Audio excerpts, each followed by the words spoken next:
6. It's Oh my episode God. 232 of the Platformers, a show about games. Man, and just nerd coming in culture. blasting. And I am Brian Barnett, your host. I'm Joshua Mobley. That efficiently.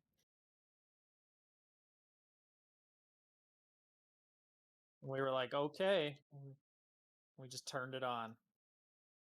Did you think that I was going to make it? Yeah.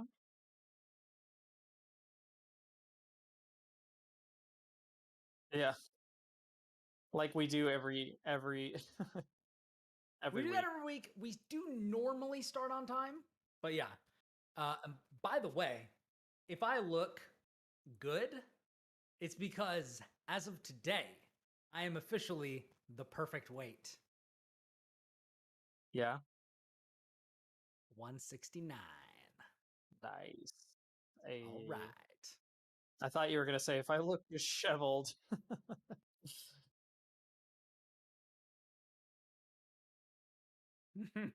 Hey, I think you look good.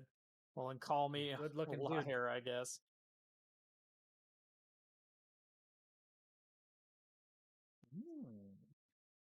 Oh, damn. Well, Yeah, I was gonna say, good. like every time you complain about this Well, I was sort like, of a but your thing, hair looks good. it Yeah. looks great. My hair's just unwieldy. Thus the beanie sometimes. And what were you talking about Twitch?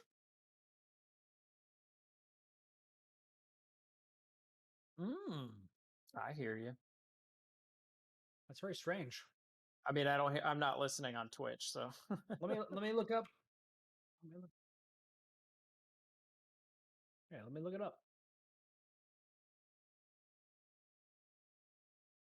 That's why the little eyeball was clicked.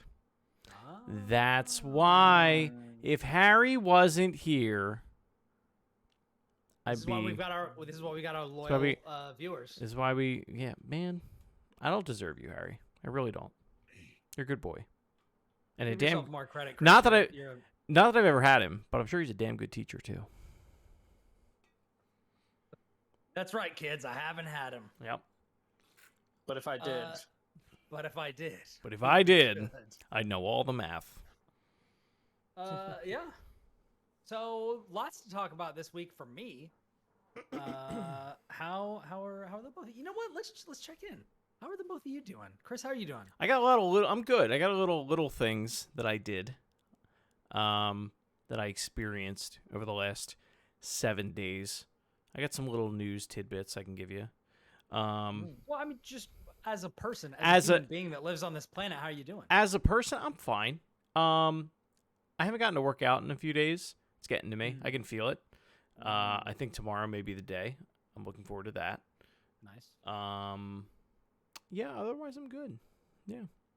Nice. Yeah. Josh, you humanity check-in? I'm okay.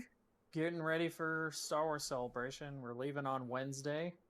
Congratulations. Yeah. I don't know why you have to congratulate me. Well, you couldn't go last year, right? Because didn't they not have it because of COVID? That's what I mean. Yeah, but it's the same convention. They just moved it. Congratulations. You done it. We were supposed to go in 2020. These are the same tickets, by the way.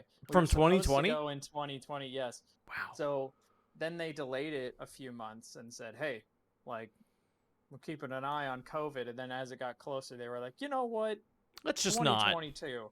They were like, if you want to still go, you don't got to do nothing. Your ticket will roll over. If you want a refund, you can get a refund, right?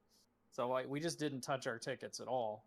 And now it's 2022, and it's happening. That's great. So I'll be there. Nice. For all of the whatever they're going to show. Yeah. God knows.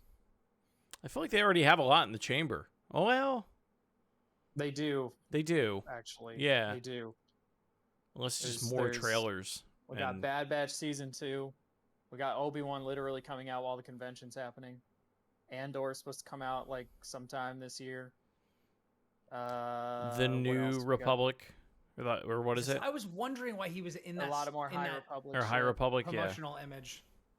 The Acolyte, which is a High Republic thing, which is a show. Maybe we'll get news about that. Yep. There's a lot. There's actually a lot of stuff. Possible games. We're not sure, Ooh, but we'll see. We'll see. It'd be cool. that would be Yeah. cool. I'm just looking forward to hanging out with a few people I haven't seen in a long time. That's the main thing. That's a name I haven't Long heard time. in a long time. Of course I know. Yeah, it should be It's fun. me. He's me. I always forget how good Brian's Obi-Wan is. So, before you were born. Thanks, man. Like every It is a time good line. it catches me off guard every time you do it. I'm like, shit, he can do a better Obi-Wan than I can. You can do the. And the thing is, I'm not really. That's my casual impression. No, I You can do know. it better. Yeah. Yeah, but yeah, just that's- funny. That's, of course I know. His me. Alec Guinness is on point. Yeah. Yeah. Yeah. I mean, I watched Star Wars and I watched Bridge Over the River Kwai, and I'm good to go. That's all I needed. You know what I watched recently that he was in and was super young, like probably like 20s, 30s, was Great Expectations from, I think, the 40s. Alec Guinness just randomly shows up in it. He's like one of the side characters, but he's like so young. I didn't recognize him at first. Isn't I that was like, weird "Dude, when this that guy looks happens? Super familiar. Yeah, I was like, this guy looks super familiar, and then I was looking at the IMDb for the movie, and I was like, oh my god, it's Alec Guinness. Suddenly, it all makes sense. He looks so different. I have moments like that with Christopher Plummer in many things that he's been Nice. in. Yeah. You know what? Weird aside. Talking about young, I saw young Marlon Brando for the first time. Mm. Like just a picture of him, not that long ago. Mm-hmm. Interesting because I feel like when he was younger, like were people like thinking he was a super good looking dude? I seem to recall Yeah. people saying something like that. Okay. Yeah, like Streetcar Named Desire, like he, Which I haven't seen, so like I just saw like a picture of him. Like, Yeah. a picture of him. Was he The in that? I know crazy- James Dean was in that. isn't he Stella? Isn't that him? I don't know. I didn't like that movie. I'll look it up.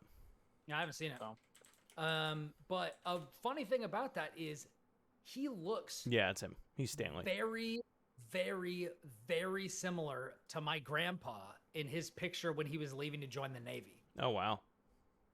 Like looking at that picture, I was like, if I squint just a little bit, it looks like a picture of my grandpa, which is wild. Isn't that weird how that happens sometimes? Like, people, the appearance of people sort of like rhymes through genetics in a weird way. Well, there's We were that. with yeah. Go ahead. I was gonna say my great aunt was showing us pictures recently, like really old pictures, and someone who is like related to my grandma looks like exactly like my sister at like a young age. It was super weird looking at it. But yeah, there's a lot of stuff like that. It's Well, that's it's almost interesting. like a generational echo, right? Of like the Mhm. same face. Like Jess's grandmother has that with Jess's niece, where if you put like kid pictures of the two of them next to each other, it looks like the same person, and it's like really freaky. I always think it's weird how people from like the 20s and before anybody before us really like look completely different. Like they just look like Mhm. people are Like, built people different. Just were different. Yeah. They looked older. Yeah, everybody looks very old, and it's not because it's an old photo. It's just like their faces are very like Yeah. defined. You know what I They mean? look like a 55-year-old man, and they're like at the ripe young age of Of 19. 24, Like, yeah. even with just a couple of decades ago, like those photos were circulating of the casts of Friends along Yeah. with the ages of all the people in the image, and then of Cheers, and looking at the people in Cheers and having their ages be like 30, 35. I was like, you gotta be fucking kidding me, dude. You look awful. These people look so much older than they actually are, Yeah. which is just But you have I- almost the opposite of that now with young actors playing high schoolers as well. Like the cast of Stranger Things. And I'm not talking to like the main kids, but like like Barb in the first season of that show, because we've been watching it. Like, I think she was like 21 when they filmed that season, and she's supposed to be like 16. Like, I don't know. I mean, that's just Yeah, Hollywood does that. Yeah. and I feel like they've cast such a wide net that they can find people who look really young. Mhm. So like you could legitimately tell me that whatever the dude whose name Timothy Chalamet, you could tell me that he was 15, I'd believe you. Yeah, that's true. He just has a young looking face. I have no idea how old he is. Yeah. Like literally Pretty sure he's like in his mid to late 20s. Yeah. Okay. I have no, that he looks like he's 12. That kid, I'm like, he's a That man. kid. I don't know that he's a man. He's a full-grown man. I'm pretty sure he's like in his late 20s. He could show up and be like, "Yeah, it's my first day at my new high school." You know, I have no idea how to spell his name. I'm a Forgot I got it. sophomore. He was born in 95. So I'm 29. He's 27. He's like 20. He's like 26, 27. Yeah. He looks like he could be your son, Chris, and I mean that. I mean no offense. Well, that's I mean, always no- been my problem, though, is like, because we were talking about this with my mom. Like, I don't know if it's because I tend to act more mature than people my age when I was younger, or if it's that I genuinely look like an old person. You don't. And look, I always You have don't looked like look an old like person. An old person. You don't look old. He just looks that young. Yeah. He just looks very young. Yeah. But he's got my hair Yeah. and my skin tone, so he could be my son. My son, Timothy Chalamet. You go to the Dune 2 premiere and you're like, My son. boy! And he's like, My boy. he's like, father? I knew it. I knew Hey, it. I've been listening know to the I never told platformers you for this years. I know I never told you this when you were young on account of your mother left me, but you did good. You're a good kid. I'm real proud of you. Now give me $100. Maybe come by the trailer a couple of days a week. Daddy needs to go to the track. Got to bet on the ponies. Yeah, This is a video But, games podcast. it is a video games Yeah. podcast, and we do have some games to talk about that I'm so excited to get into.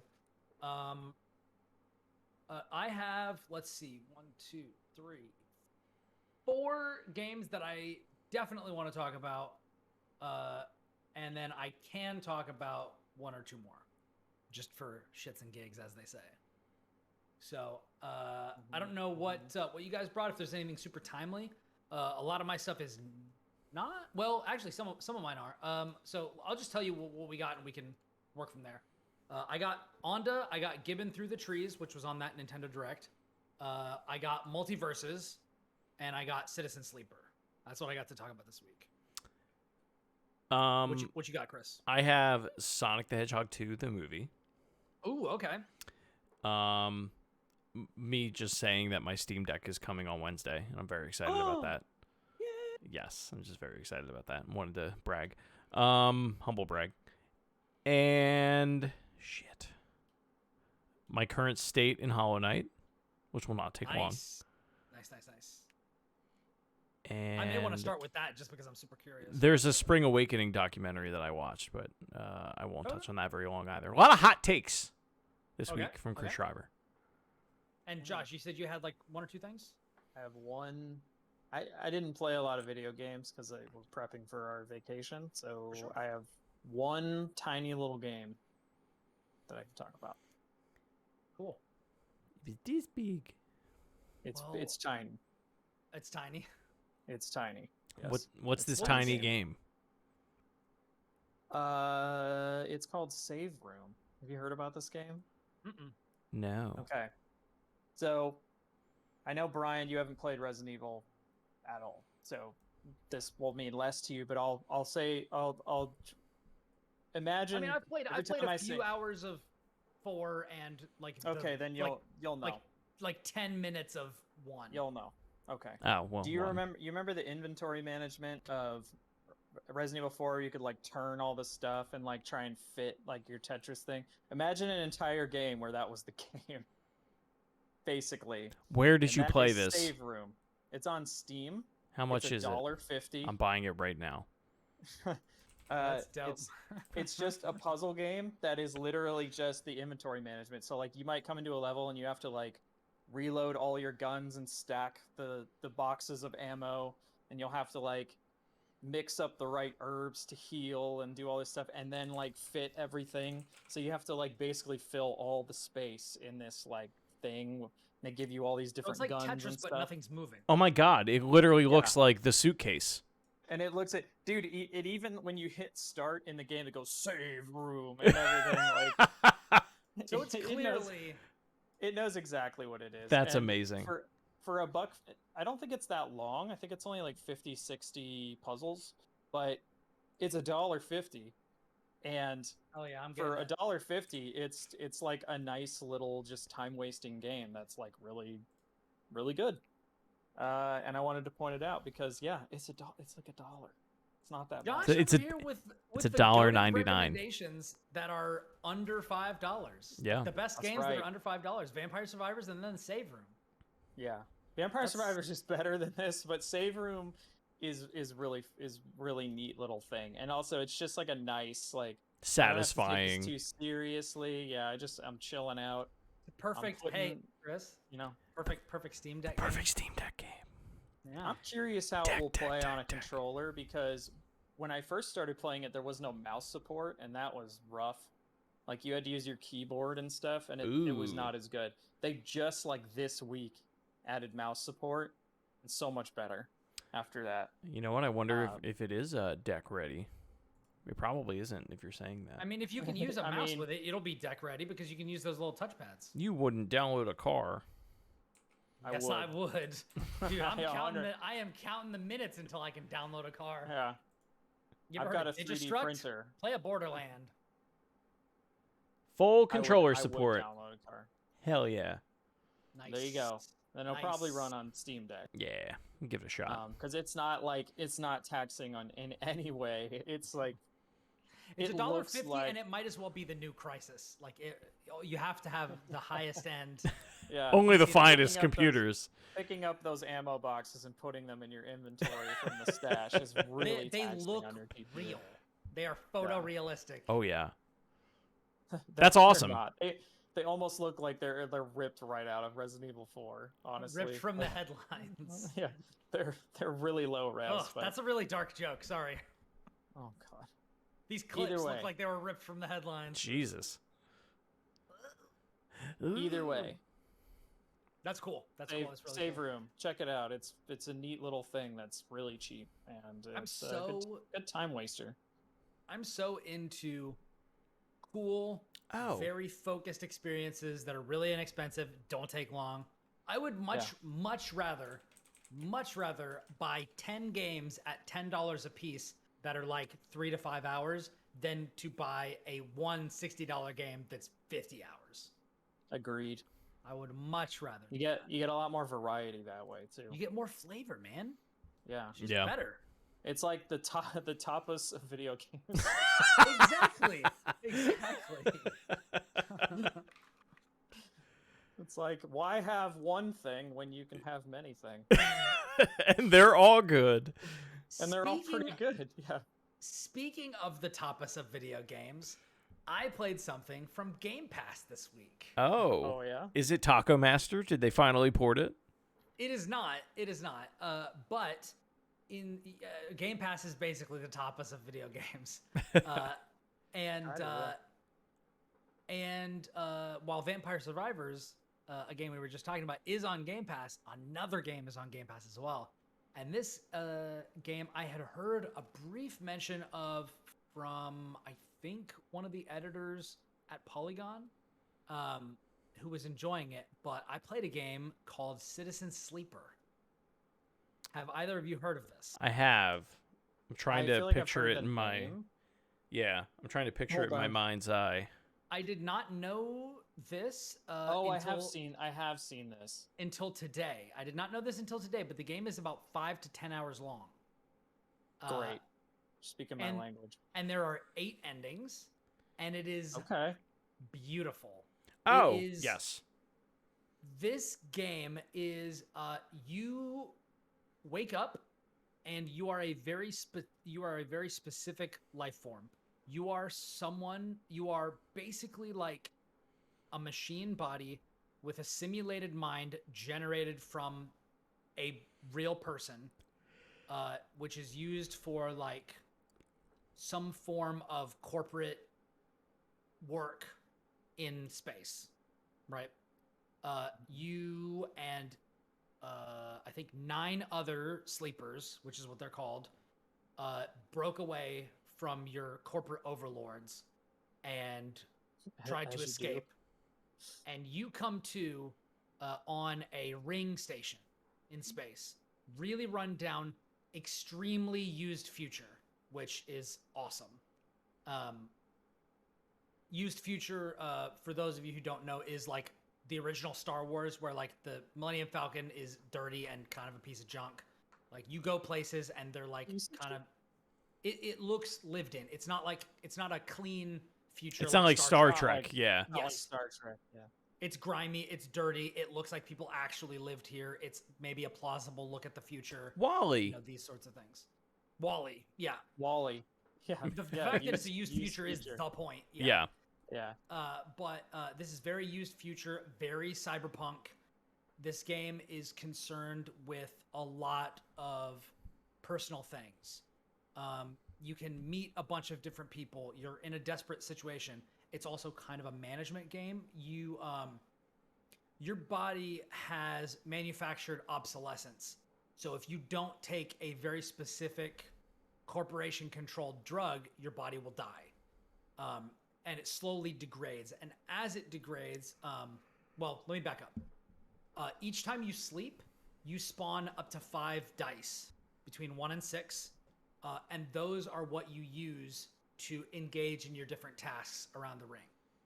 Okay? As your body degrades, when you wake up, you get fewer dice. And then also you have energy. You need to eat to keep up your energy. If your energy runs all the way out, your body starts degrading at twice the speed.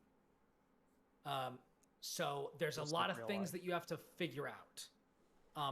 The things that you're engaging in are like very simple.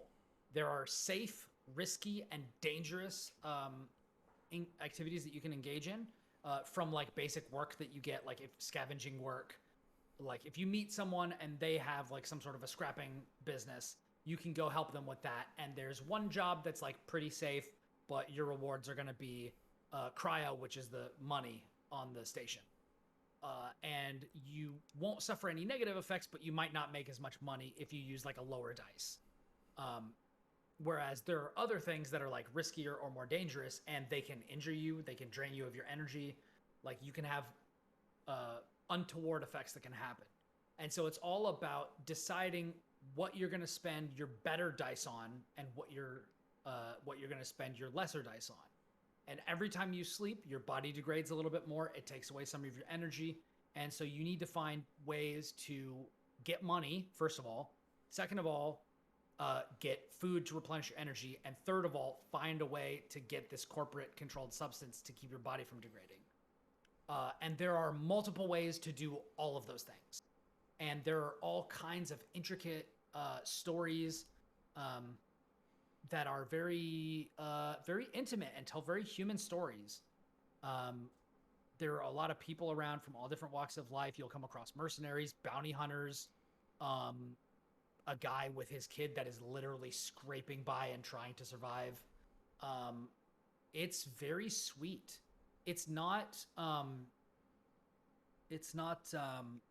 what's the word for, it's not saccharine.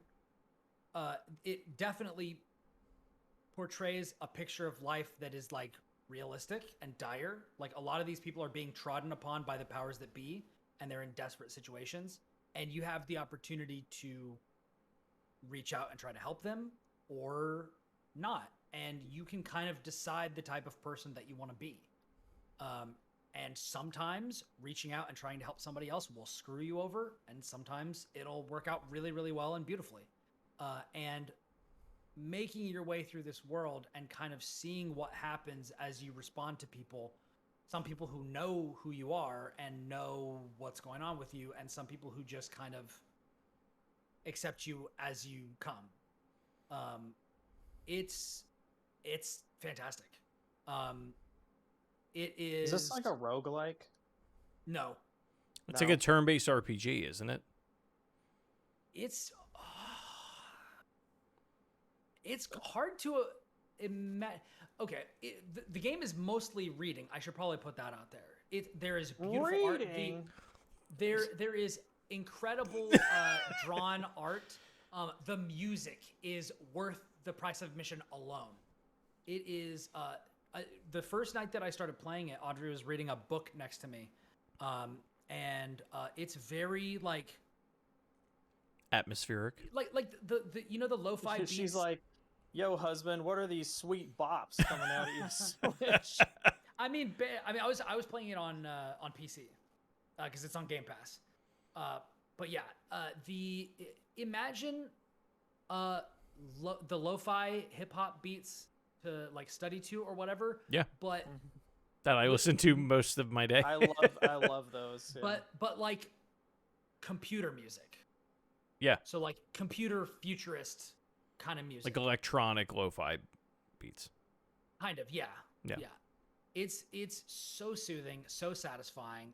Like while she was reading for like we were playing for hours, and she was just reading next to me, and then eventually she just kind of like leaned over on my lap and was just like listening to the music as she was reading. She was like, "This is like really, it's like very soothing, very atmospheric." A lot of times there's just like air movement that you can hear. Like the sound design is really great. You can hear like the clinking of somebody walking across like metal scaffolding like far in the distance. This is the exact opposite of how my last week was. Yeah. In my house. This is a wonderfully relaxing and kind of zen-like experience. There's also as you like discover new kind of threads, you have kind of an impromptu quest log on the left hand side of your screen that you can pop out at any time that'll tell you like what you need to do next for any of your quests, which are called drives. And when you complete a drive, you gain a perk point, and you begin the game much like you do in Dark Souls by choosing one of a small set of classes. You've got 3 classes to begin with, but like Dark Souls, those only determine what you start with, and you can get anything that any of those starting classes have after completing a few drives. There's like the engineer, which has a chance to scavenge scraps when they complete engineering tasks at random.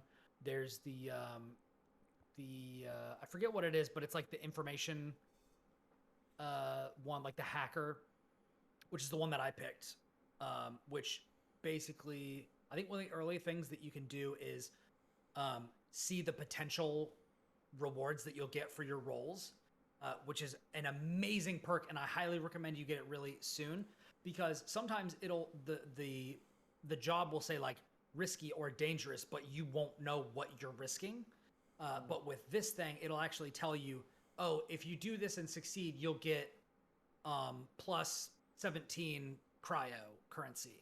And if you fail, it'll be like -2 condition, which is like the worst possible thing that you can have, because that's your body's degradation, which affects like everything else. So you know what you're risking and when you want to risk it or when you can afford to. It's really, really good. It's a role-playing game, but you're just scrolling up and down. Like there's just a picture of your main character. You're just rolling around this wheel and selecting nodes and then choosing things, and then there's like text on the right. It's beautifully written. Basically, I've probably gone on too long about this, but I will tell you, the reason why I showed up late was because I was beating this game, and I really wanted to beat it, and I knew that I was really, really, really, really close. And I thought that I had kind of hemmed myself into an ending that I wasn't entirely satisfied with, but there was a chance for me to actually make a different decision at the absolute last minute, and I'm so pleased, because I'm going to go do something else and have that be my actual ending. And I know exactly what I'm going to do and what's going to happen. It's just I didn't have time to do that because I'd kind of committed to something else. But that level of freedom and the decisions that you get to make, as well as like conversational decisions as you go through is really fantastic, and that is why this is either my second favorite game of the year or tied for first with Elden Ring. Holy shit. Yeah. That's a statement if I've ever heard one. It's that good. Quite a statement. Yeah. Coming I coming know from if it's Mr. coming 100%. Do we know if it's coming to things like Switch and Deck and all that? I mean, Oh. I don't know. We can look it up, but I will say if I was reviewing this, I'd be giving it a 10. What is the I'll name just of it put it. again? Citizen Sleeper. Citizen Sleeper is available on Nintendo Switch, Xbox One, Ooh. Windows, Mac OS, Macintosh operating systems, not PlayStation. Well, they're going to be kicking Interesting. themselves for that one because this game rips absolute You ass. said it's on Game Pass? Yes. It is on Game Pass. Wow, that It's is on weird. Game Pass and Game Pass PC. It's pretty rare that you see a game that is on There it all of is. those and not on PlayStation. I wonder why. Yeah. They must have some beef with PlayStation. Because why? Well, Why would I mean, you? PlayStation doesn't seem to care about indie games that much anymore, right? That's They- Isn't that a true. whole- They don't. They- It's Isn't that a whole just they thing? give you the least amount of control of any of the storefronts. that just seems like it Also, seems their like the storefront is, type of like, not thing that I should be able to type in Citizen Sleeper PlayStation into Google and there should be like a Polygon article of like wondering why Citizen Sleeper isn't on PlayStation, like and like interview with the developer. Like there's none of that. It's surprising. Yeah, I don't know, but I will tell you that it's incredible, and I am definitely going to be playing more. I don't know. There's 3 save slots. I don't know what you can do after you like properly. Well, I guess I did beat it. Like I rolled the credits, and then it was just like I just kept going afterwards. Yeah. Um, Harry's telling me apparently lots of indie games lately have not been going to PlayStation. Yeah, that's. I truly think this is because of that. Remember, there was that whole thing like recently about how It like costs They more to weren't- go on the storefront, and they were being like butts about it. And something. The It was PlayStation- like something like that, or it no. was something about how they just were like, we don't really care about I don't those remember. There was titles, something about Sony like not caring as much about indie games because they didn't sell as much, or something like that. that's right. But Man, Harry's just running the show at this point. 2019, Sony said they were focusing on games too big to fail, plus plenty of indie devs had mentioned frustrations, which sucks. Yeah. That does suck. okay, see, yeah, I'm not crazy. No, Uh, no, I definitely I remember would that assume- happening, but I would assume this definitely is remember the this is internal- exactly the reason. Yeah, I definitely remember internal, or not internal, but like I definitely remember like indie devs and stuff, or people like it kind of coming out that indie people's experiences was totally different during the last part of the PS4 generation and the PS5 generation, yeah. as opposed to what it was when PS4 started, when it was just like PS4 is the play. Like, and I say this as somebody who's had everything. There's for a- a long time. PS4 was the place to play indie games when it came out. There's an episode out there where I like defended PlayStation to the grave over this for some reason, and you were like, "But Game Pass, blah," and like, you were, completely right. But I mean, this is it was before PS5 and Series X had come out. I was definitely very early. I don't even remember other industry people really saying this sort of thing because I feel like everybody was just, pardon my French, riding Sony's dick as the PS5 was coming out. I mean, we were we And I had was and like- we had I was reason like- to. And I was like, wow, this thing fucking And that- sucks. I still remember when people were like, "Oh man, isn't it super boring that the Xbox is the same?" And then PS5 came No, out, and we're it's- like, "This UI fucking sucks." I know, and then when I got my Series X, I remember booting it up and being like, "Oh, this looks like my Xbox One." But then within like 10 minutes, I was like, "But I do know where everything is, and it runs really well." It So just maybe works. I don't care. Yeah. It just works. It just does. My friends like I to say really, from that movie Joe Dirt. It just does. It just does. It really is wild to me that like the PS4 was many things. I really liked the UI. Why didn't they just use that same thing and then just add, like, if you wanted to add cards to the PS4 UI, you could have done it and just kept everything else the same. I don't know. I think when you There's- first see the PS5 UI, you're like, oh, it's not much different from the PS4. But then when you actually like, it's digging in further. But then you try Yeah. to find something. Then Yeah. you actually try to use it, right? Yeah. Then it's I like, will oh, say, this isn't as intuitive. For as little as Jess used, like compared to me at least, used the PS4, and she's probably used the PS5 realistically more than I have. She, like, without hesitation, when she goes to put that thing in rest mode, knows, hit the PlayStation button, go all the way to the right, hit the thing. I still haven't gotten it down. Like, we're 2 years into it. I still haven't gotten that down. Yeah. I'm still like, hold it down. Because it just feels like you're going out of your way, Yeah, and it shouldn't. you know? It's just funny. You are. On the Xbox, you know, or even on, God forbid, the PS4, it was like, hold the button, pops up, you turn it off. It was Yeah. like 2 button presses. Now, without holding... on the Switch Without and holding on the Xbox. PS5, it's And on 1, Oculus 2, Quest. 3, 4, 5, 6, 7, and then like 8, 9. It's almost like 10 times as many button presses to turn the freaking thing up. So Hold I don't your Switch, and hold I your think Switch that's button. not right. It'll pull up the go to sleep or turn off thing. Hold Yeah. the Xbox button. It'll do the same thing. Like it's the same as like most phones. Like that's complicated. Sony, come on. We already figured it out. at some point you can't just you can't fight things like this, right? Like Yeah. phones do this, every other console does this, where it's just like if a tried and true a problem that is solved. Yeah, if it's tried and true, it's intuitive, right?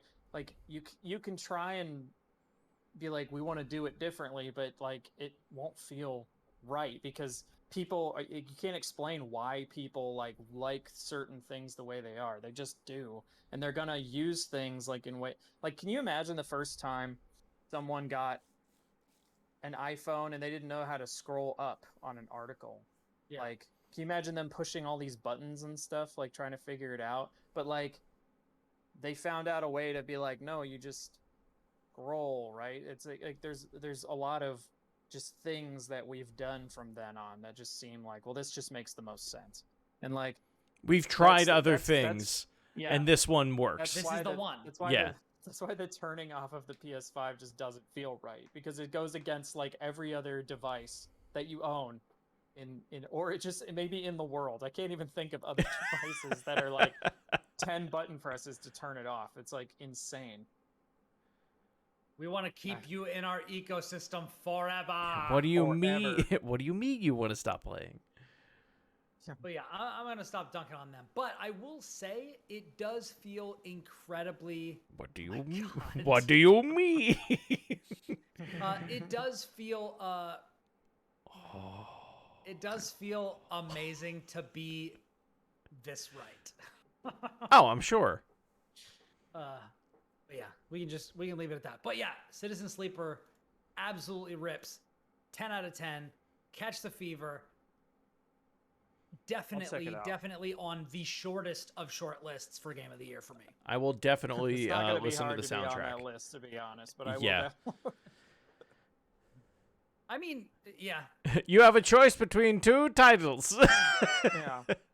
I mean, there are a lot of great games that I've played this year. Elden Ring, There's Vampire Survivors. Vampire Survivors is This. not getting anywhere near that list for me.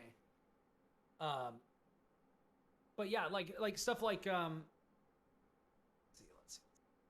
Favorite games of 2022. You can't even think of any. Well, The I was gonna problem- say Can't think of any. Infernax, Overboard, but that didn't come out this year. That's that right there though is it. Like so many of the games that I've been playing this year are ones that I'm like, it's been on the back burner for a while. I should dive into that. I have time because there's nothing else to play. Mhm. Yeah, here's my list of the favorites of this year so far. And you tell me how many didn't come out this year. Returnal, Chicory, Nobody Saves the World, Windjammers 2, Infernax, Sifu, Elden Ring, Persona 4 Arena Ultimax, Young Souls, Variable Barricade, Overboard, Gorogoa, Gibbon, Multiverses, Citizen Sleeper. At least 3 of those Yeah. Yeah. did not. Yeah. It might be like 5. Yeah. I think Chicory didn't come out this year. Returnal definitely didn't. I don't think Variable Barricade did, and Persona. Definitely No, did. because it was a Vita game, right? So It was a PS3 game. It was a PS3 game. oh, Gorogoa it goes even didn't. deeper than I Yeah. thought. Yeah, Gorogoa didn't, and I don't think Overboard did. Speaking of So, PS3, like, full half my list is like not from this year. this is totally off topic. There's a DF Retro that they put out this weekend, like Digital Foundry, about MotorStorm. What a fucking franchise, man. Like the MotorStorm games were so fun. And it's such a shame that they don't make them anymore. Because didn't the tsunami well, so they pretty put much out ruin that franchise? yeah, they put out MotorStorm Apocalypse like the same week that a tsunami hit Japan, and then nobody bought it in Japan. Actually, I don't think anybody really bought it in the U.S. afterwards. Well, because I thought they delayed it like at the last minute. They because of did. the tsunami, And then it just randomly they just dropped never one made day. them again. Yeah, Yeah. such a shame. shame. They were great. Yeah, a lot of those were from this year, or they were releases from that year. Responding to Harry in the chat, a lot of them were for releases from this year, or were new to a specific platform this year. Yeah, I mean but it's yeah. interesting. A lot of them they're smaller titles. A lot of them are Game Pass titles. There's stuff that I just got review keys for, There's just not a lot of AAA stuff that we know about yet. which is cool because this is something like I did the other night. Like when I was playing, when I started Citizen Sleeper, I literally just logged on, opened up my laptop, logged on to Game Pass, looked through, picked out like a bunch of games that I'd like heard of, because I was looking for something to really grab me. And boy, oh boy, did I get it. But I was looking for stuff to grab me, and I was just like, I'm just gonna jump into something and just see, because a lot of this I've been kind of frustrated because I love Guilty Gear, I love Dragon Ball, but like those have been my go-to games for a while now, and I just want to do something new, and nothing was really speaking to me. And so when I fired up Citizen Sleeper and it just like knocked it out of the park right out of the bat, I was like, hell yeah, that's what I was hoping for. I definitely didn't think I was going to get it on the first try, spinning the wheel on Game Pass, but there you have it. That is one of the best things about Game Pass, though, is that you can try so many things you wouldn't normally buy. Yeah. Right. I mean, the number of games that I just downloaded, and I'm like, I'm gonna try each of these and see what happens. Like, it would have been well over $100. Like, I downloaded like 12 games, like Ayuden Chronicles, this, like the Battletoads game, like some other stuff like that. Almost downloaded Dragon Quest 11, but I think I'm gonna. It's like over 100 hours long. I don't really want to get into something like that right now. That's a beefy one. But yeah, it's good. But yeah, that's one of those. Chris, did you want to jump into one of your little things? What's going on with Hollow Knight? Hollow Knight, I got stuck on. I beat it, but I was stuck on a boss fight for about 2.5 hours. It was something night. There were 5 fat little guys. Oh, okay. Yeah. And then little dung beetles rolling around. They were. I guess they weren't little. They were pretty husky boys. Fat Hollow. No, I should have. I'm looking them up. Just keep going. But yeah, that took me easily 2 hours, to get past. It's in like the city, whatever the city's called. Hollow Nest. No, well, now Hollow Nest is the main place. But it was in that area. I was pissed because, and this is a thing I don't know if I like about this game. I was pissed because I got into the way that the boss fight was positioned. If I died, my soul was like trapped in the boss fight area. And I was That like, is all a right, Dark Souls thing for well, sure. yeah, and I was like, all right, maybe I'll come back to this later. But it was like, no, when you go in there, you have to fight the thing. And I was like, all right, I guess I have to beat this, because the soul had like 5,000 coins or whatever on it, and I was like, I don't want to lose all this, and I ended up losing it in a really stupid way on the way to the boss fight. And then I was like it sucked the life out of me. I was like, I don't even know that I want to do this anymore. And I think I went back the next day and I ended up beating it after like a half hour. But like all those coins were lost. But what's weird is like, I feel like this game suddenly out of nowhere just took a turn where everything I fight drops like a ton of money. And I just have not more than I know what to do with, but like I have enough where anytime I'm like, oh, a vendor with all these upgrades, I can buy them all now. And I couldn't for like the entire like first 15 hours of this game or however long it's been. It feels good to have money, huh? It does, but it's like, it just feels like the pacing is off, or I did something out of order, or I don't know. I feel Okay, like so the, this was the the Watcher Dark Knights? Souls games sometimes feel like I that think it's too. the Watcher Knights, yeah. Yeah, you fight like a series of them, and like if you take too long to kill one, You have to fight another two one at a will come time, out. and yeah. and Yeah. then maybe 3. Yep. Yeah. I only ever had 2 at a time. And I finally figured out the rhythm of like trying to like trap them where they were like together, and then Did you? So you've beaten them. Did you figure out the secret before you start? no. Really? Okay. What was that? You can actually permanently kill one of them before you start the fight. Oh wow, I didn't know that.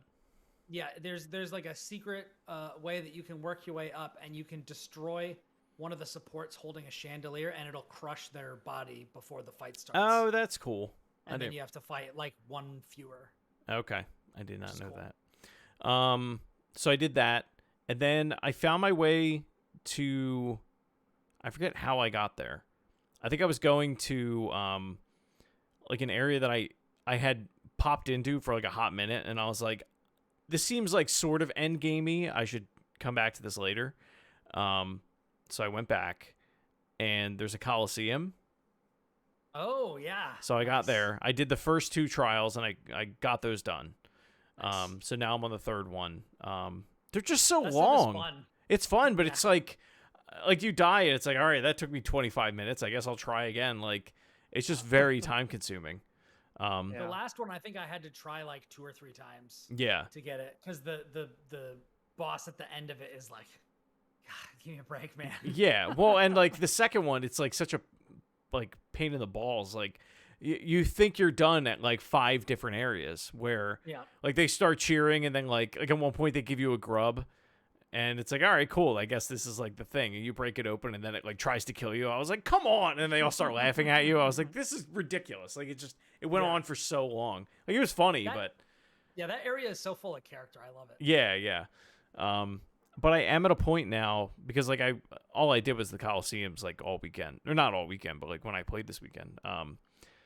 And I don't know where to go now.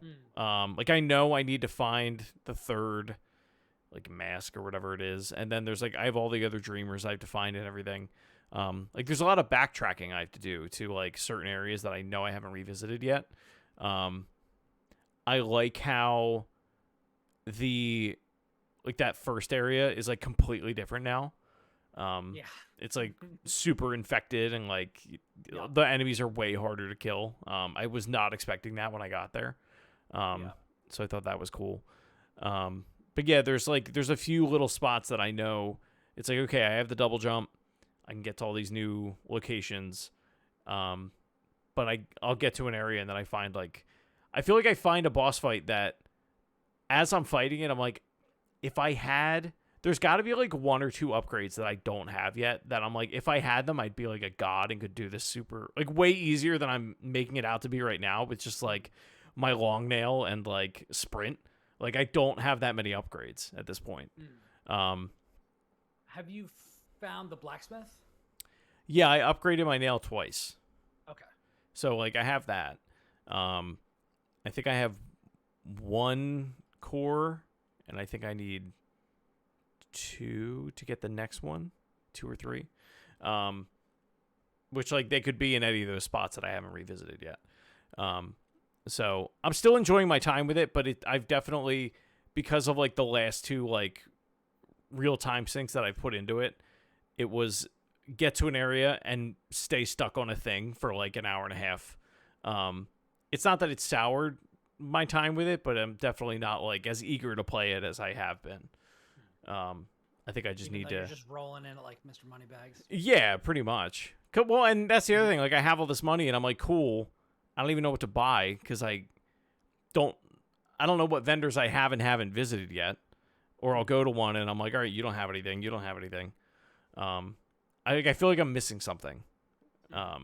You're like describing my exact experience with most Souls games. It's like at some point I'm like, where do I go? Yeah, what do I do? And then everything feels like way too more difficult than it should be. Like everywhere I try to go, right?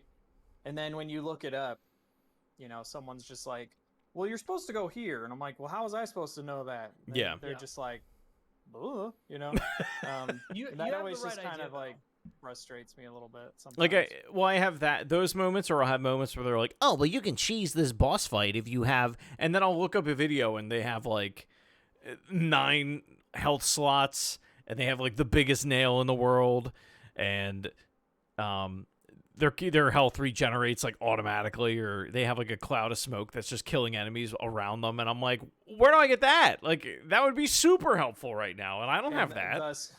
Thus you embark on 5 different guides that all link to each other, Right? Trying to figure out how to get that. Yeah. I So will tell you that fog thing, not that helpful. no, And it comes at a cost. there's one that I have that it's whenever I think it's whenever I regenerate. Like if I use my soul, it will dish out like a cloud of like fungi dust or whatever. What am I trying to say? Spores. But that was helpful like in one boss fight. Yeah, it's about knowing like which one of your little pins is gonna help you. Yeah, I mean, I think which one are kind of your general use, and then which are like these are my boss killers. that's I think what has changed the most in my my experience with playing the game at this point is I know what pins I need to put on when I'm just like, all right, I'm running around doing the Metroidvania thing, and then as soon as I get to an area, it's like, all right, where's the bench? Because I am not equipped to fight whatever I'm about to walk into. Yeah. And I have been bit more than once where I walk into a place and I'm like, oh, there's a thing here, and I am not ready. And that just is what it is. But it's a damn fine game.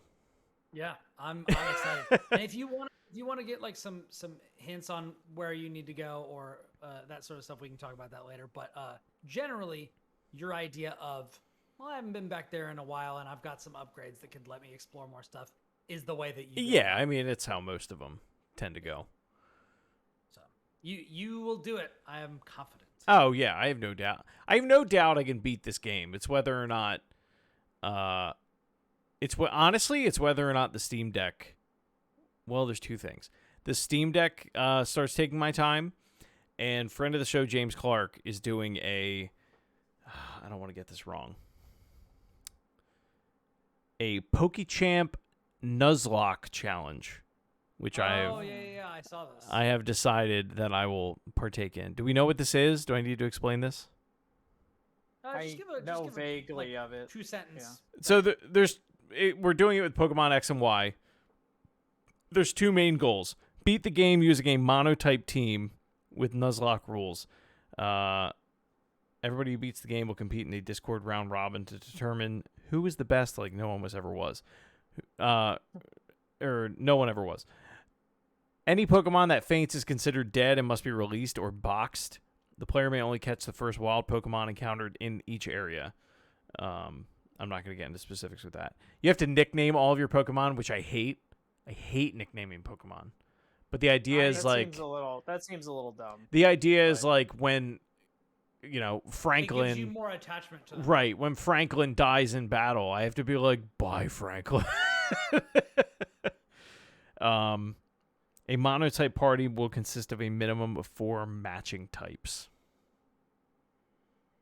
So, I'm It's out. like what our buddy Odell does.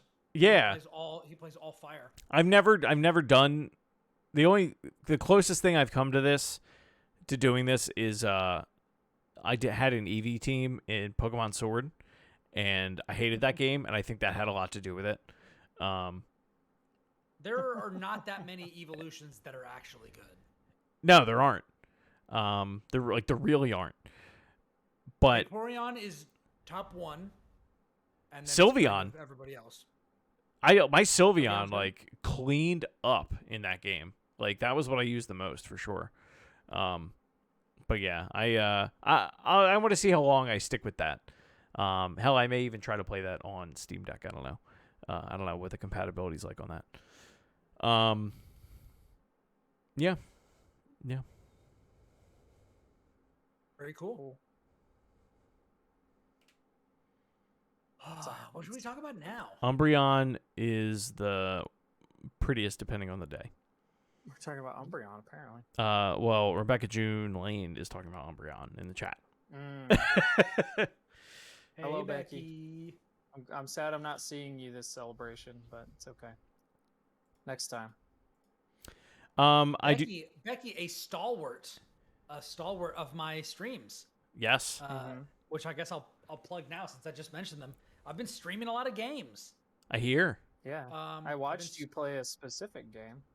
We're going to talk about it in a moment. I've been playing Elden Ring, playing through and going for 100% completion, which has been a very relaxing experience, very chill experience. And then I've also been streaming Multiverses. Oh, man. And that has been fun. I think I've done 3 streams of Multiverses.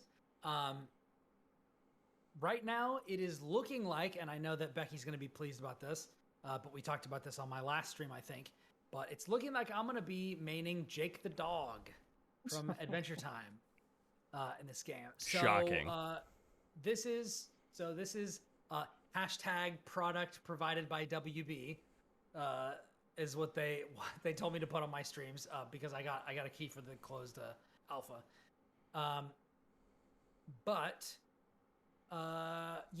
This is the Warner Brothers crossover platform fighter, team based. Although you can play 1v1, and I've been playing a lot of the closed beta. I think I've played around 10 hours right now, or the closed alpha. There's going to be an open alpha or open beta coming up in, I think, June? Yes. June or July? Yeah, like dog. I'll be playing then. I have an alpha code, but I haven't gotten to play it yet. I just got it yesterday.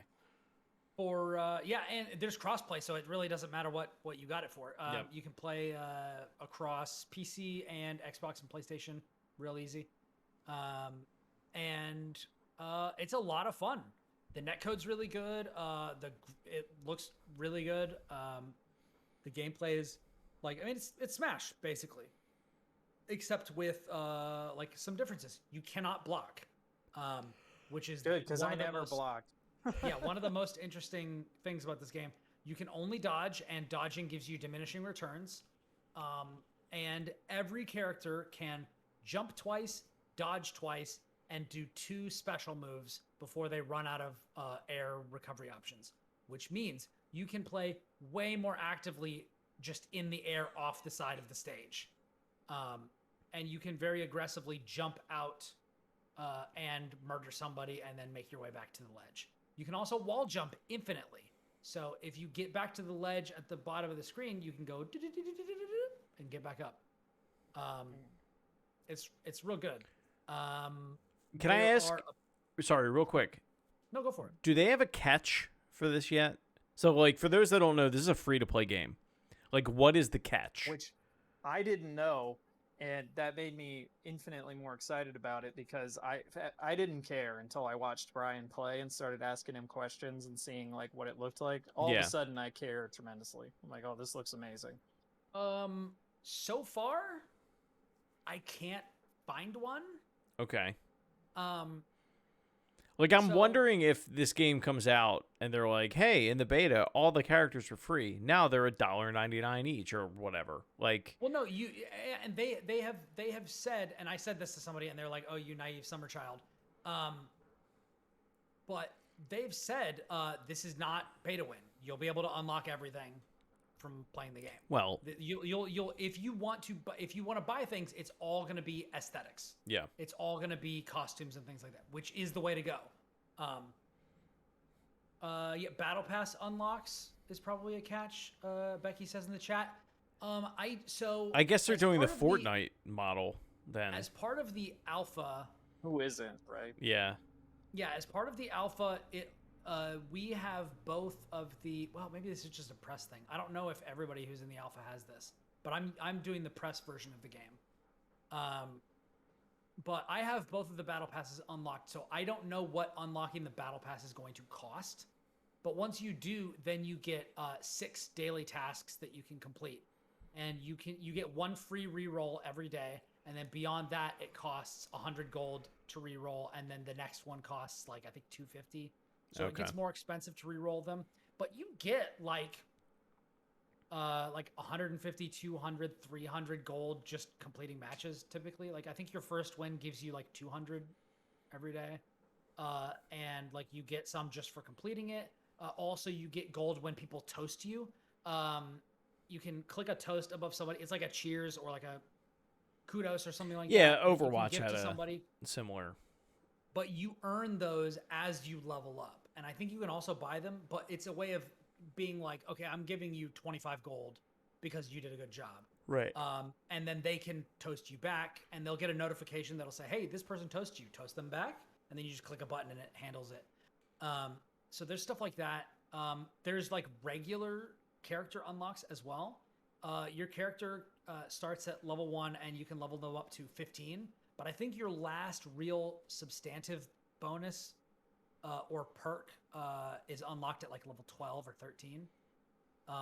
You've got 3 little sub perks, which are really minor things. Like if anybody on your team gets hit in the air, you gain a 3rd jump in the air or whatever. And then if both people on your team, this is the interesting part, and where I think some of the strategy comes in.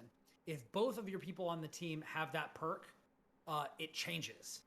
And you both always now have 3 jumps all the time, regardless of anything like that. So you can, there's one that Wonder Woman and Superman unlock that's called Kryptonian Skin. And you take 4% less damage. When both of you are equipped with it, I think you take like 7 or 8% less damage for the whole team. So, and then there's your own character specific major perks. So one of the ones that I have, that I first unlocked with Jake is his up special stretches him out like a stretchy dog. And if anybody comes in contact with you from the enemy team, it holds them in place and stuns them so that can set them up for like a follow-up attack from your teammate or something. And then there's another one. I got that at level 8. When you get to level 10, he gets another one where his down B is kind of like Kirby's from Smash, where he like shapeshifts into a heavy object and slams down on the ground, and it does a lot of damage and can knock people out and stuff. His second special ability is after he hits the ground, he flies back up again. So it like adds new functionality or new ways to use these specific types of moves. There's like some different things like that you can get with Superman, and all the characters have these sorts of things. And so you can kind of lean into like a specific build if you want. There's also a thing that you can unlock where you can spend gold to acquire the perks that other characters have. So you can kind of egg move your character, where you can just be like, So it's okay, like- Arya Stark has this really awesome ability. I want that for Jake. I'm gonna save up my gold and buy it. Okay. So it's like Dead by Daylight. Like if you maxed out characters in Dead by Daylight, they had character specific perks that you could then unlock and then take them to other characters to create don't like think- weird yeah. builds. And I don't think that there are that many character specific, but there are some that are available for specific characters or character types. So like there's this might just be an assassin ability, because there are different archetypes. I'll get into that in a second. There's a specific one called Snowball, which I really like, which is you deal 7% more damage to the person that has the highest damage, which feels really powerful to me because you can just focus fire on the person that's hurt the most and hurt them even more. And that applies to your team as well. So I saw that Arya had that, and I was like, I want that on Jake because this seems ridiculously overpowered. Not overpowered, but like it seems ridiculously powerful, and I want it, and so I took that, and now I'm using it.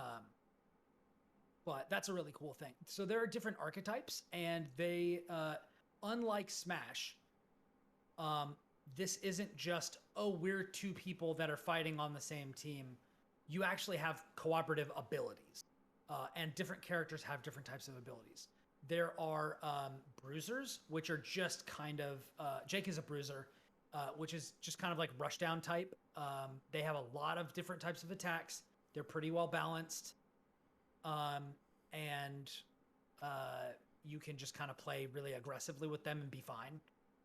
They don't really have many support abilities. And then there's like directional orientation as well. So like the archetypes are bruiser, tank, mage, and support, I think.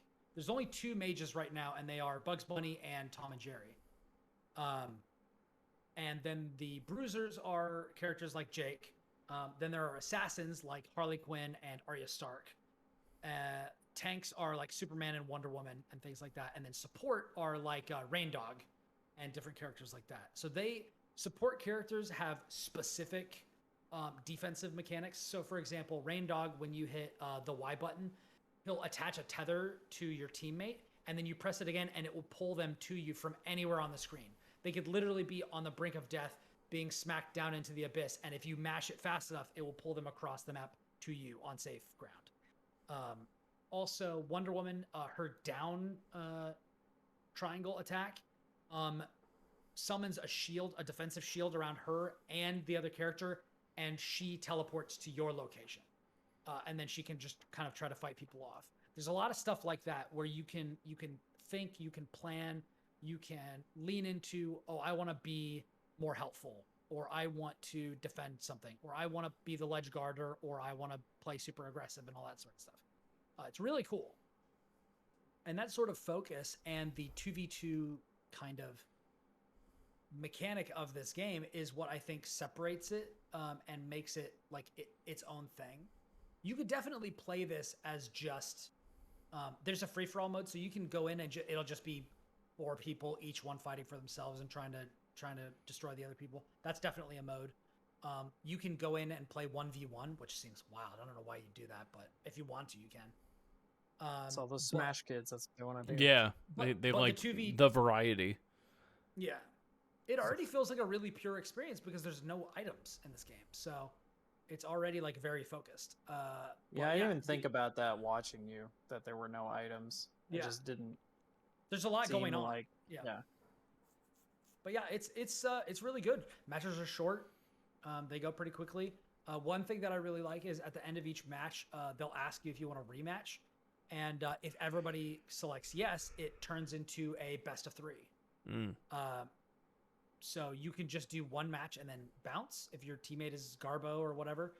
But if everybody's pretty pleased with the level of competition, you can turn it into a 2 out of 3. And then if the other team wins that one, it'll automatically take you into a third match. Nickelodeon All-Stars Brawl had that, where if you were in an online game, it would be like rematch. And then if you both agreed, you'd go back in. But it was always funny because you like 9 times out of 10, if you beat somebody, they would just keep rematching until they finally won, and then they would bounce. That happened in Dragon Ball as well before they put limits on it. Yeah. Because people were using it to farm ranked experience or whatever. But I like that. And I respect that because I want to prove that I can beat you and then, okay, I did it. All right, I'm good. Yeah. Oh, I get it. But like the first night it came out, I remember there was one guy that played Leonardo and I just kept beating the shit out of him. And I was like, bro, we're like 12 matches in. Just give it up. Yeah. I finally threw the fight. I was like, I gotta go to bed. I gotta let this guy go out on top. You let him think he was good. Yep. Nice. Yeah, but that's fun. And as you heard earlier, that is also on my favorites of the year list.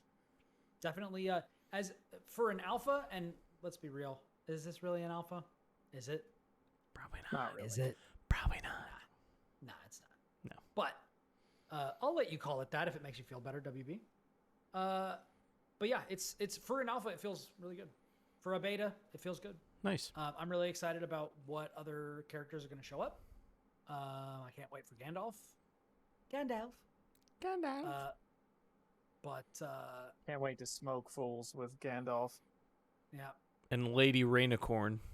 he's gonna have an install. He's gonna be Gandalf the Grey, and then you're gonna have to go collect the freaking four corners of the earth or whatever, and then he's gonna ascend, and he's gonna be like, "Behold!" Oh my god.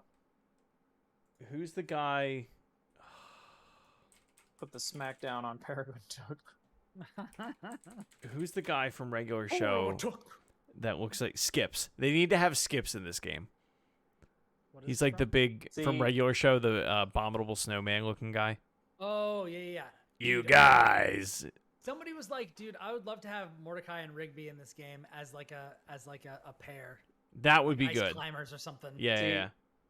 I just want Eustace Bag from Courage the Cowardly Dog. Yeah. Just so I can hear him yell like, "That's it, I'm getting me mallet," and like, "What's your offer?" and like all that stuff. That's what I really want. Yeah. I would main I want Eustace I want Bag. a great many things about this game. The leaks are very The leaks are wild. wild. Like, weren't you watching when I read that whole yeah. I was list like, of potential leaks? it's a like What on the hell did earth? you just say to me? Yeah. It's like Neo and Bullwinkle or whatever. And you're like, Yeah, what the hell? It's quite a list. it's great. It's great. Mhm. That's really, really cool. Cool. So that's multiverses. You can catch me. I don't know how much more I'll stream because I'm kind of Well, you've only got like 2 more days. 4. Oh, is it? Okay. I think it ends on Friday, I think. Okay. You also don't want to Um, like burn yourself out of it. Yeah. Yeah, for and when the I may beta need comes to back, you know? I may need to play this later for a guide. Yeah. But yeah. Anyway. But that's that. I've got 2 more games that I can talk about. Chris, do we want to bounce it back to you for some of the stuff that you've been doing? Oh, I'll do it real quick. I saw Sonic the Hedgehog 2, the movie, yeah. Friday night. My overall assessment is that the first movie is definitely a lot more wholesome. I think it's a much more enjoyable family film. This one is Sonic 2 is definitely a lot more sensual. it's definitely a lot more actiony. It's a lot more actiony, and like I was thinking about how to describe this earlier, and like there's no other way to put it other than like a Sonic game. this is the most Jim Carrey. What? Did you eat the pizza? Yes. This is like the most Jim Carrey thing he's ever done. In that the majority of the lines that he delivers, it's like you could use it as an example of this is what Jim Carrey is like, and like the person would immediately get it. Like everything he says in this one is a joke, and it's not in a good way. The first one, like, not that he's like a particularly deep or nuanced. Is this like the Return of the Riddler? Kind of. Oh no. I mean, it's not nearly that bad, but it's just like he. What is happening? Sorry, there's a bug. Oh, there's a bug on the carpet. The cat's trying to eat it. But he just like anytime somebody would be presented or like present him with like a sentence, he would just be like, "Ooh," and blah, blah, blah, blah, blah, and like spit out some rebuttal, and it's like, all right, it's funny the first like 3 or 4 times, and then but it's every line that he delivers in this one. Yeah. The first one, not that he like has a lot of like character development or is very deep by any stretch, but he has. It's not like he's going 100 miles an hour the entire time in that movie. And this one, it feels like he is. Like he's a walking cartoon character. And I get that it's Sonic the Hedgehog. Like I get it, but it's just like a lot. Idris, So you'd say he doesn't necessarily disappear into the role. no, He's Jim Carrey. it's Jim in this Carrey movie. as Dr. Robotnik. Yeah. Yeah. I think Idris Elba is hilarious as Knuckles. He's written very much like a Drax type character though. Like I thought it was really funny, but again, by the end of it, it was like, all right, you guys are really pushing this whole like he's very literal thing to like the nth degree. But I mean, all in all, like visually, it was a really like pretty good looking movie. It was really cool seeing, all those characters fight together and like on a screen like that. There's definitely moments where I was like, Jess and I were looking over at each other like, oh my God, like this is so much fun. It's just a dumb, fun movie to watch for sure. I don't know that I'll ever watch it again unless I was watching it like with my kids or like my nieces and nephews. But I wouldn't be like, yo, Sonic the Hedgehog's on. Let's go like watch that on the FX. Just not that type of movie. But It happens. it But happens. that's cool. I'd be very interested to see how they would do a third one. Even Yeah, at this this point, time, they're Jim probably Carrey's gonna going do one, right? 150 miles an hour. Well, and he's He not. said he's done. He's done. Like he's not coming back. Like I couldn't imagine. What other villains are there in Sonic? Shadow, Shadow, Oh, okay. that bat. Silver, the Rouge, Yeah. which I can't imagine them ever doing. I like. Shadow was like the Venom of the Sonic universe. I mean, he I is. thought he was like an anti-hero. Yeah, but he like starts as a villain. He's Okay, he's so it's like, he's developed as like he's- the he's ultimate that one. weapon. Yeah, It's the Vegito. he's the Vegeta. Yeah, He's the Vegeta slash Isn't- Zero from Mega Man slash Shadow slash yeah. Venom slash all of the Let's see. all of the tsundere anti-heroes Yeah. of all fiction. Let's see. We've got Metal Sonic. They That's could one. because doesn't Robotnik build him though? Yeah. Like I but don't know you how. you could just change You could- that. You can do literally whatever you want. Yeah, Or you no, could. You could just be like, oh, you could just do the cell I mean- thing and just be like, Dr. Zero is gone, but he set me up to be built before he was gone. Or That whatever. is the one thing though. Like all things considered, like from what I remember of being a big Sonic fan as a kid, like they're sticking pretty close to the source material given what this even is. Like it's pretty impressive that they've gotten 2 movies out of it. I don't know. Yeah. If you like the first one, you should see it, but I think the first I think the first one is a phenomenal movie. I really do. I like every time I watch it, I just like walk out of it beaming. It's just such a feel good film. This one is not that way. It's Oh, not that that's a shame. it's not that it's a downer. It's just like yeah, that was entertaining. Like and then I moved on. Cool. Yeah. Okay, I got 2 games to talk about. I got Onda and I got Gibbon Through the Trees. What do you want to hear about first? Give me a given. Give me Gibbon. Gibbon Through the Trees is, if you can believe it, 1 hour long. Wow. Yes. It's real good. Actually, if you could look up the info on this one while I'm talking about it, Chris, that'd be dope.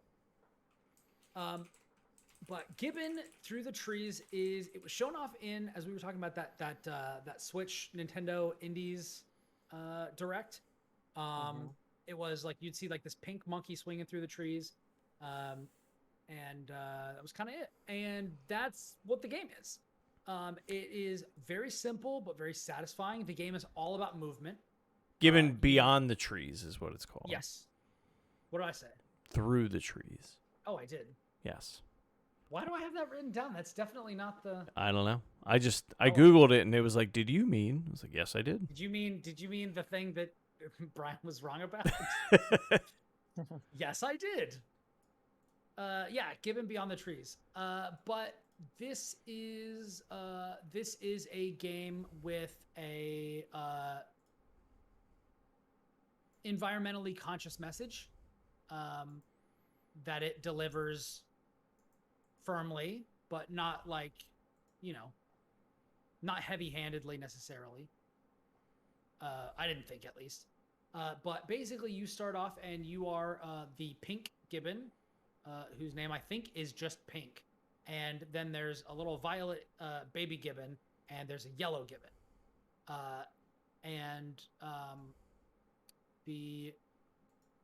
It's kind of inferred that the yellow and the violet gibbons are like your family, like your partner and then little baby or whatever.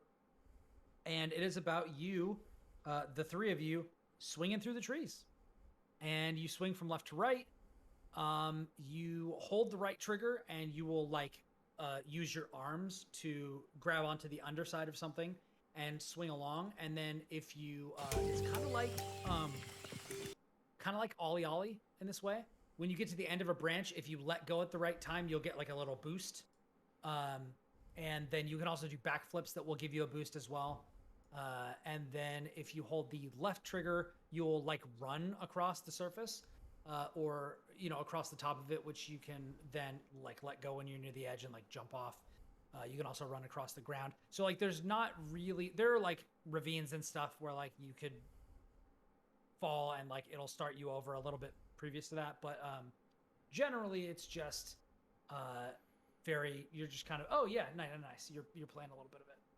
Yeah, you're just running and swinging and generally having a good time, or like working your way across the forest, across the jungle, and like through towns and different things like this. And you see a bunch of different stuff. And it's very soothing. It's very fun. And yeah, this looks like a game I would definitely play. It also weirdly, I think it's only like $12 or $13. and that's fair. I mean, given how short it is. I will say it is available on itch, Steam, Apple Arcade, and Switch. It seems like did you play it on Switch? No, I played it on PC. It seems like the type of game that I could see running, and I don't know if it does. It seems like the type that would run at like 30 FPS on Switch just because it has to, and then like you'd go back and play it on PC and be like, "Oh my god, it looks so much better just because of what it is." I don't know if that's true, but I don't get the impression that that's the case. It does not seem very demanding at all. Granted, I'm playing it on PC, but like it looks like the kind of game that would probably run perfectly on Switch. Yeah. To me, at least. Maybe I'm wrong. I don't know. I hope it does. It's a beautiful looking game. Yeah. Yeah, I definitely could see myself playing that. Yeah, it's really, really good. I like it a lot. Yeah, I got a press release and was like, yeah, this is one of the games that caught my eye, and they sent me a key. So thanks to them. That's awesome.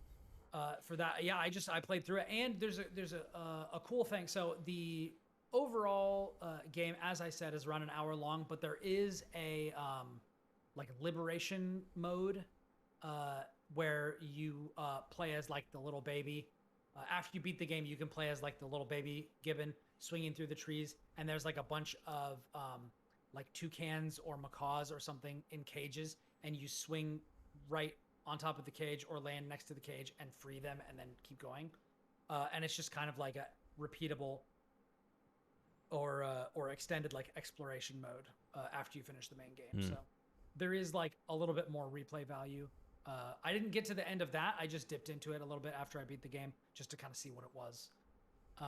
And it was like free 10 birds or something. Yeah. And I found the first two like in not that long, like a couple of minutes. So it's cool, but I enjoyed it. I like it a lot. And I think it's well worth the time.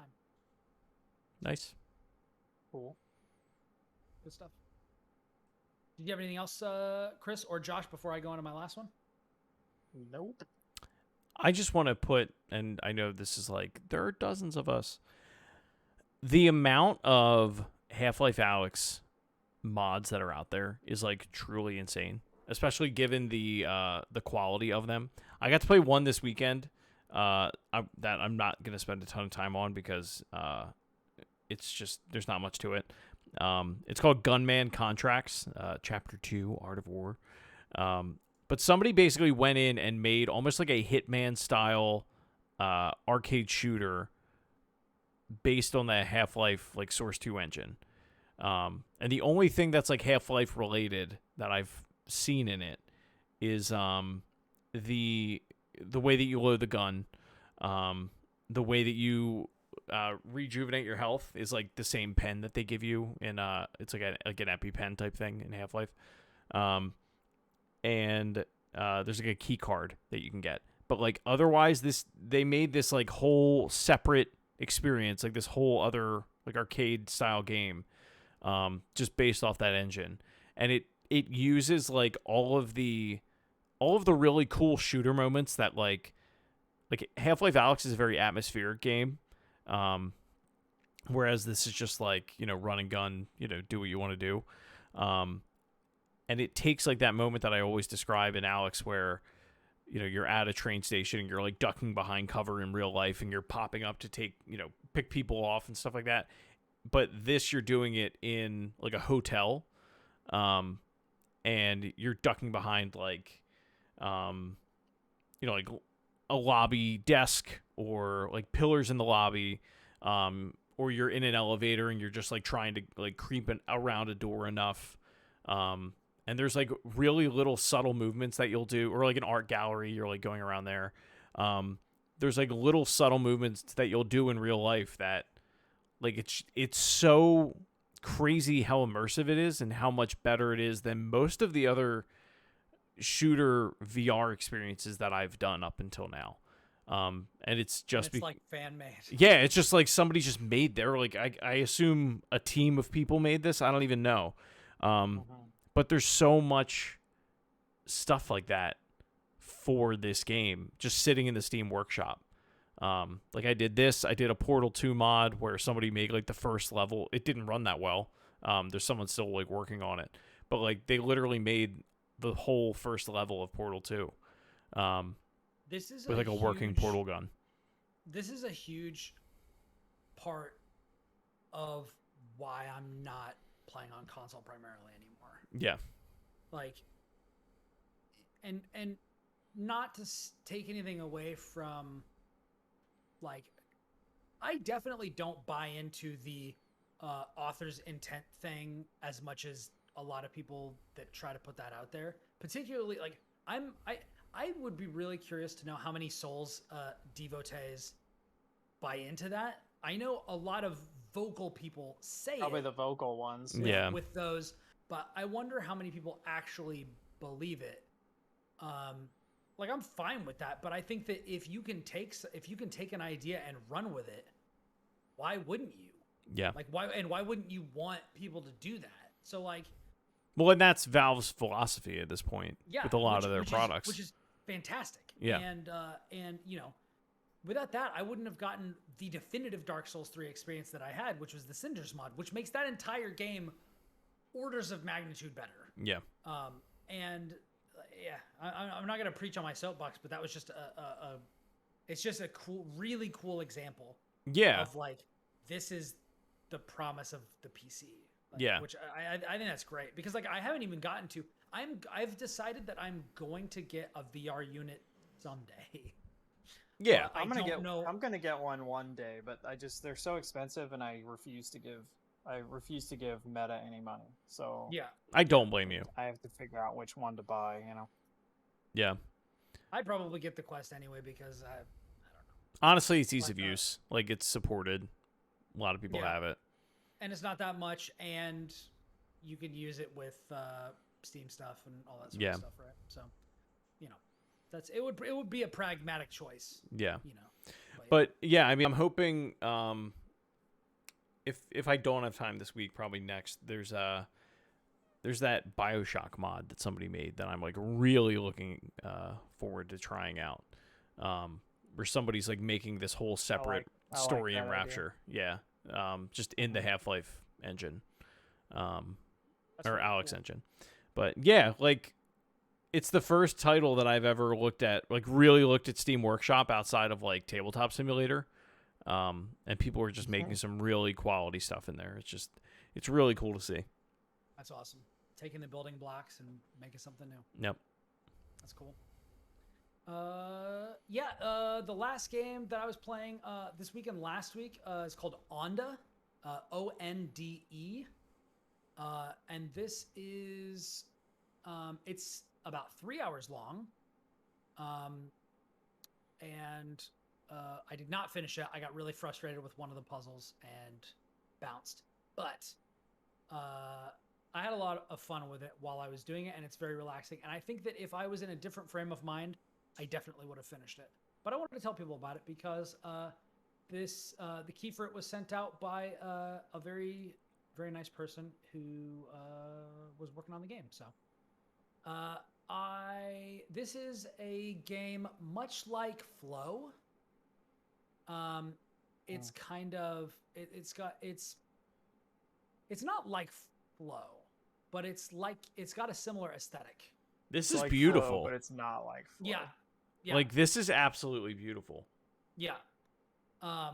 Is there a way we can pull something up? Yeah, so people can see it on the I'd love to see some gameplay of this. So the general idea is you're like either like a jellyfish or a spore or some part of some sort of life. Sperm.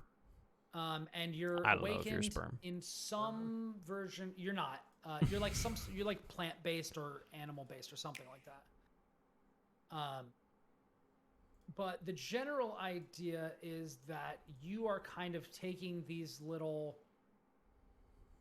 The first thing that you do is you gather up these 4 little kind of tiny jellyfish things that kind of hide out in your body, and then as you go around, they will go to nearby nodes, and then you can use one of the 4 face buttons on a controller to like activate them and generate these bubbles that expand outwards. And when they expand outwards, you can travel along the rim of them. And there are a bunch of different rules. So like, and they're not explained, like everything is nonverbal.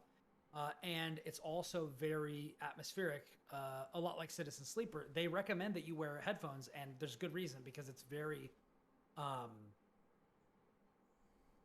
don't know, it's very evocative.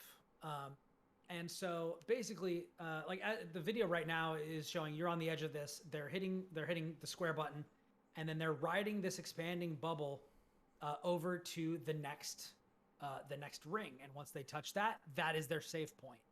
And then they can kind of generate these new bubbles and kind of use this to move their way around the map. And you move your way through a bunch of different ecosystems and things. The rings only go so far, so then you have to kind of work out, okay, how am I gonna get out of here? How am I gonna do this sort of a thing? Some of it is timing based. So like there are certain things that there are certain things that will generate rings automatically, and other ones that you can kind of use button presses to time. So there's a lot of stuff that you can work out in that way. And there's other times when there will be things that are chasing you, and you kind of have to just stay out of their way so that you don't get sent back to the checkpoint or something. But it's fun. It's really chill. I like it a lot. And the second to last chapter feels like the end of the game, and so I got everything that I needed to out of that. But there was definitely a little bit more, but I did play most of this, and it's cool. I wasn't in particularly a good mood when I played this, so I think that might be why I got a little aggravated. But certain sections are a little demanding. Like you have to like place yourself very specifically as you're moving through like some of the faster moving sections, or else you'll have to go back to a checkpoint. And it's a very minor tax, but it's like you have to wait like 5 seconds or something before the area is set up to do what you need to do again. And that just kind of got a little annoying after a while. But overall, like Chris, you're right. This is a really good looking game, and it's really fun, and it's sounds good, looks good, plays pretty well. It's definitely a little bit of a thinker. It's not too much. It's very light and kind of digestible. Which I Yeah. like. Yeah. So yeah.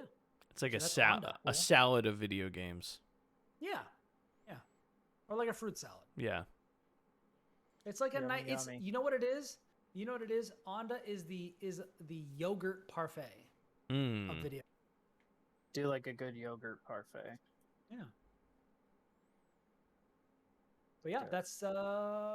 that's I think everything that I had. I played a little bit of the Cyberpunk 2077 trial and a little bit of Triangle Strategies demo, but we can get into that another time. I haven't played a lot of either of those. Cool.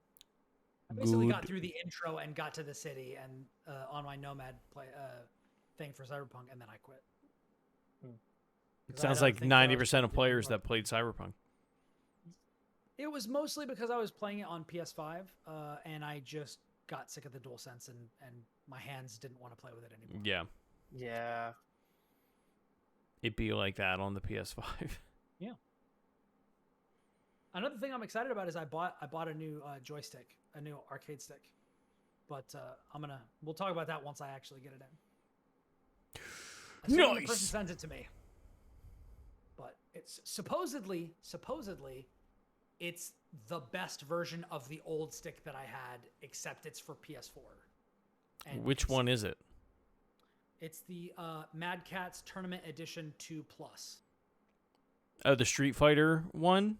Yeah. Where it's like Ryu and it's like white and Yes. yeah, that's the you can open that one, right?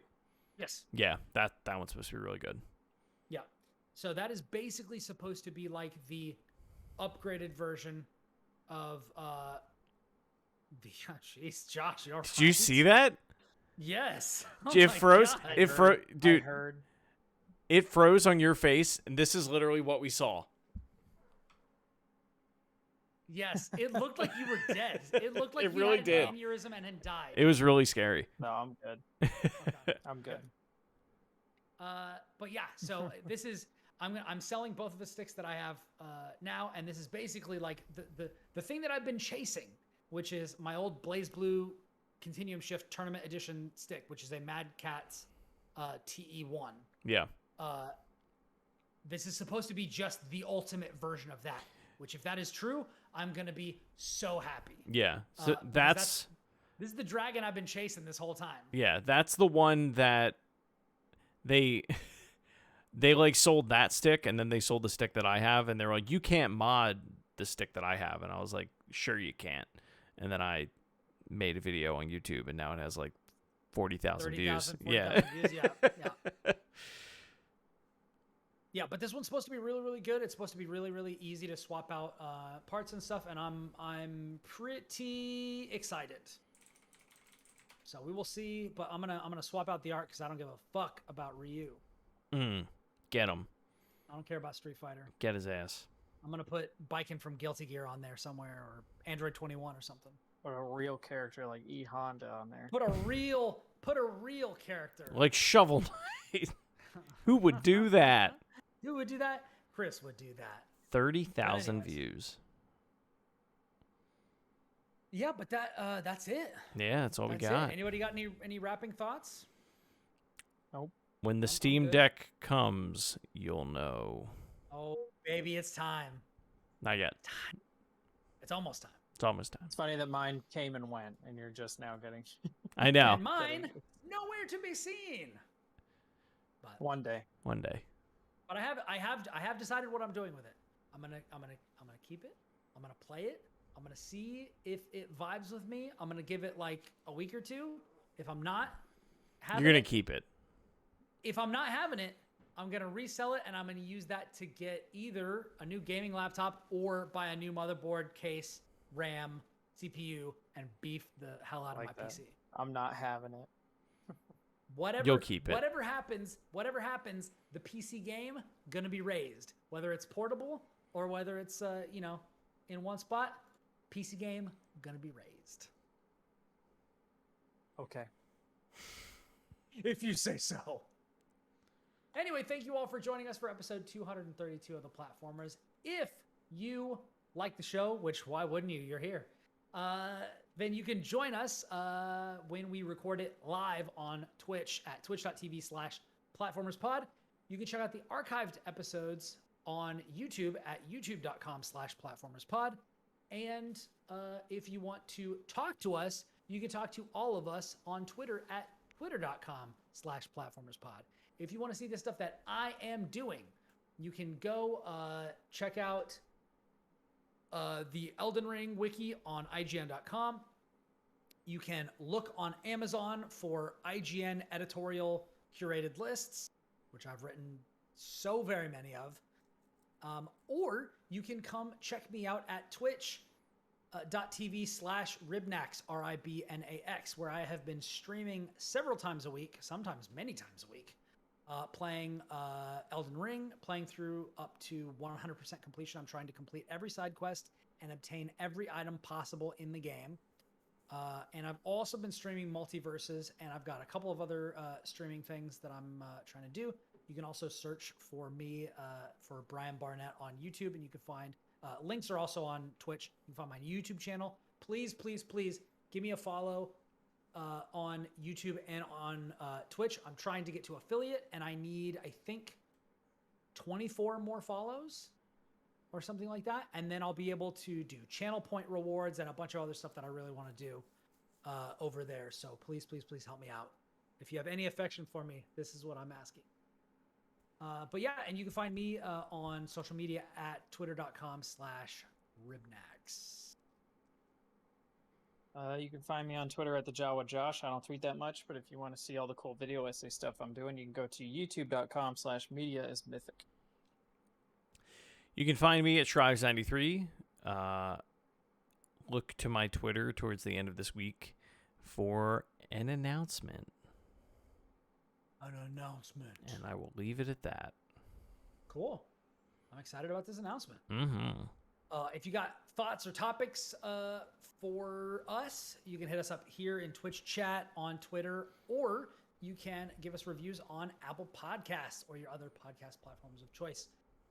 And that's all we got for this week. So thanks for joining us. From everybody here at the Platformers, we hope you have a wonderful week and stay safe out there, because until next time, we are out.